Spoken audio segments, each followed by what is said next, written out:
بسم اللہ الرحمن الرحیم۔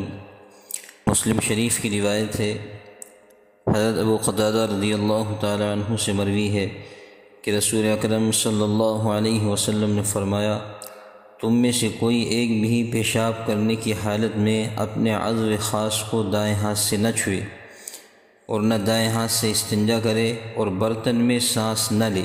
اسلام ایک جامع مذہب ہے اور یہ کامل، مکمل بلکہ اکمل ضابطۂ حیات ہے۔ اس میں زندگی کے ہر شعبے کے، ہر قسم کے مسائل کا حل موجود ہے۔ اسی سلسلے میں متعدد احادیث میں بتایا گیا ہے کہ آدمی کے دائیں اور بائیں ہاتھ کے الگ الگ فرائض ہیں، ان کی الگ الگ ذمہ داریاں ہیں۔ چنانچہ حضرت عائشہ رضی اللہ عنہا فرماتی ہیں کہ آپ صلی اللہ علیہ وسلم کا دایاں ہاتھ کھانے پینے اور ہر اچھے اور مبارک کام کے لیے تھا، اور بایاں ہاتھ استنجا اور ہر اس کام کے لیے تھا جو اچھا نہیں سمجھا جاتا تھا۔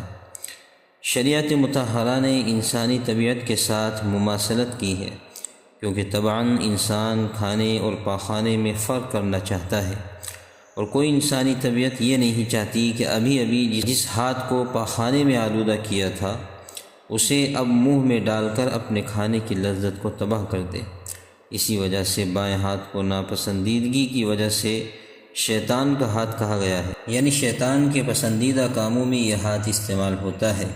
اب پیشاب، پاخانہ، ناک کی صفائی اور کسی گندی چیز کو اٹھانے میں بائیں ہاتھ کو استعمال کیا جائے گا، اور دایاں ہاتھ دیگر اچھے کاموں کے لیے ہے، تاکہ ہر عضو کے لیے الگ الگ تقسیم کار ہو۔ اب جن لوگوں کی طبیعت شیطانی ہو گئی ہے وہ بائیں ہاتھ کو پسند کرتے ہیں اور کھانے پینے اور پاخانے میں اس کو برابر استعمال کرتے ہیں۔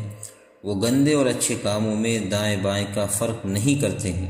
شریعت نے انسانی شرافت کا بہت بڑا خیال رکھا ہے۔ رحمان کا سارا نظام طہارت کا ہے اور رحمان اسی کا حکم دیتا ہے، اور شیطان کا سارا نظام نجاست کا اور گندگی کا ہے اور وہ اسی کا حکم دیتا ہے۔